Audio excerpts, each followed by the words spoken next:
Hello viewers, welcome to my channel. আজকে আমি দেখাবো এই পাতা দিয়ে সুন্দর একটি বড়ার রেসিপি। তো দেখো, প্রথমে আমি জিরে সরিষা নিয়ে নিয়েছি, তারপরে পেঁয়াজ কুচি নিয়ে নিলাম, তারপরে চাল আর ডাল ভিজিয়ে রেখেছিলাম, সেগুলো আমি এবার দিয়ে দেব।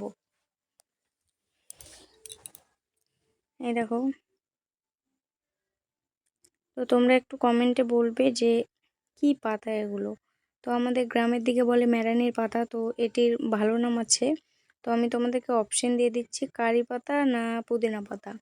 তো এই পাতাটা চানাচুরের মধ্যেও অনেক দেখা যায়। তো আমি আমার বাবার বাড়ির এলাকার দিকে এই গাছ কোনোদিনও দেখিনি। তো আমার শ্বশুরবাড়িতে আছে এই গাছ অনেক।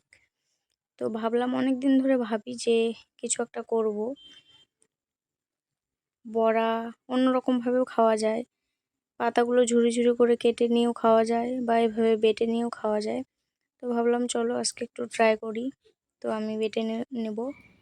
এই দেখো, বাটা হয়ে গেল। তারপর পরিমাণ অনুযায়ী নুন নিয়ে নেব, তারপর হলুদ দিয়ে দেবো। এরপর আমি কুচি করা পেঁয়াজগুলো দিয়ে দেবো। এই পেঁয়াজ তোমরা যখন বাটবে তখনও দিয়ে দিতে পারো, বা এইভাবে দিতে পারো। এইভাবে দিলেই বরঞ্চ বেশি ভালো লাগবে খেতে। এই দেখো, আমার বড়া রেডি। তো তোমরা চাইলে গোল গোলভাবেও দিতে পারো, এইভাবেও দিতে পারো বড়া। এই দেখো, হয়ে গেছে তৈরি আমার বড়া। কোনো বড়া একটু পুড়ে গেছে।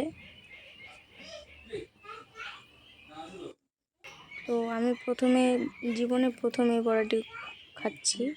প্রথমে ভাবলাম যে ভালো লাগবে না, তো খেয়ে দেখি যে ভালোই লাগছে। পেঁয়াজের একটু করে ফ্লেভার পাওয়া যাচ্ছে, জিরার একটু ফ্লেভার পাওয়া যাচ্ছে। আর একটা কথা বলতে ভুলে গিয়েছিলাম, যে তোমরা ঝাল দিয়ে দেবে, যখন বাটবে তখন ঝাল দিয়ে দেবে। এই দেখো, ভালোই লাগছিল খেতে।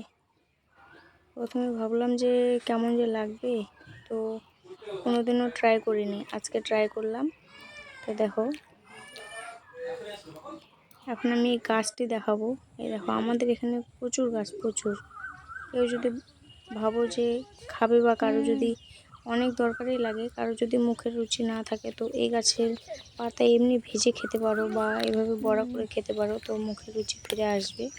আমাদের এখানে অনেক আছে। তো আজকের ভিডিওটা এ পর্যন্তই। ভালো লাগলে কমেন্টে জানাবে।